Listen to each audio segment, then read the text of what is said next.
what I'm going to do if I quit my job. And what can I even do by myself? Can I still pay my bill? Am I going to sleep on the street like one of the homeless people? But I'm really exhausted, physically and mentally. What am I doing here? Just stay. Are you stupid? You're making $350,000 a year. No, I'm feeling sick. You know what? I'm gonna quit. I used to work in private equity, one of the most difficult yet the most glamorous jobs that all the MBA business school students are trying hard to get in. I was making $350,000 a year. I quit my job. It was very scary to start from zero, giving up everything that took me so many years to get to.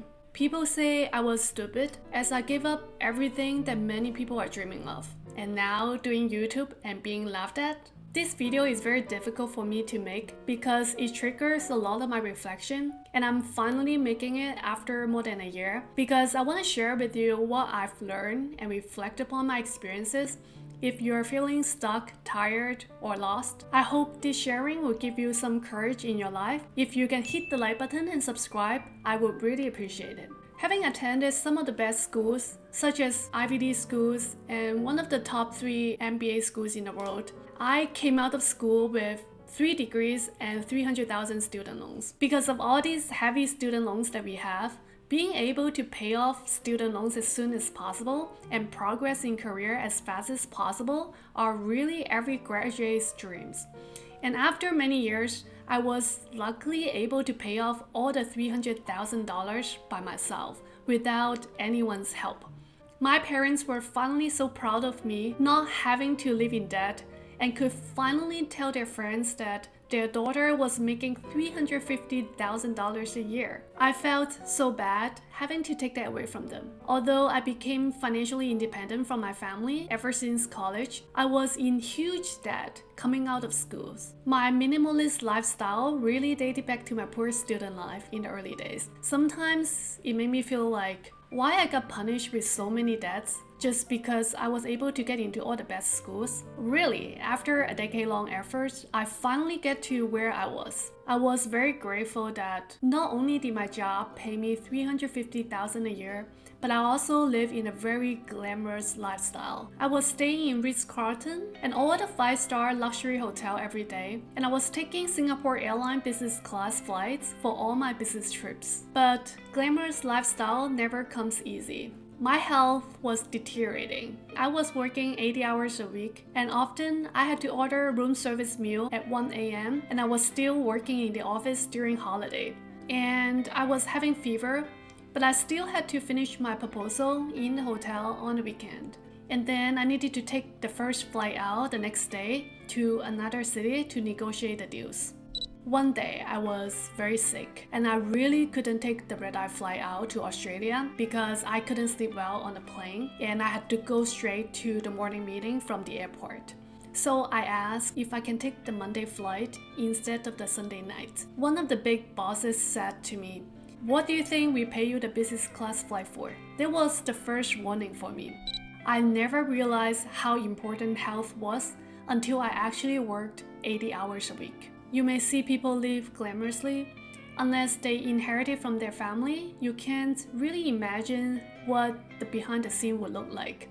At least I can share my own experiences. So every day I was meeting with CEOs and dealing with big projects like IPOs that everyone is dreaming to work on but never got a chance to. I was extremely grateful to have that kind of opportunities in my life, and I learned so much and got me exposed to many things that I would have never been able to see otherwise. But as I repeatedly doing things that I had dealt with, in conjunction with some health issue that I was having, I started asking myself why I was doing what I was doing. Since these people I was working with were already at their late stage in their business with everything they needed, what was my value and impact? Gradually I realized what I was doing was purely to help rich get richer.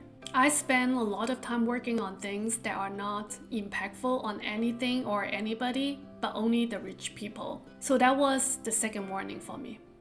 I used to ask myself a question: why do I exist in this world? I think everyone exists for a reason. Everyone has his or her purpose of living life. I think for me, if I couldn't make any impact, then I would rather live in a very simple, reclusive lifestyle, maybe somewhere in the mountain. So I left my $350,000 job because I wanted to stick to my own values, health, and impact. I left my job because I remember why I was there at the first place, which was to help those who lack resources to build their business, obtain better education, information, and healthcare.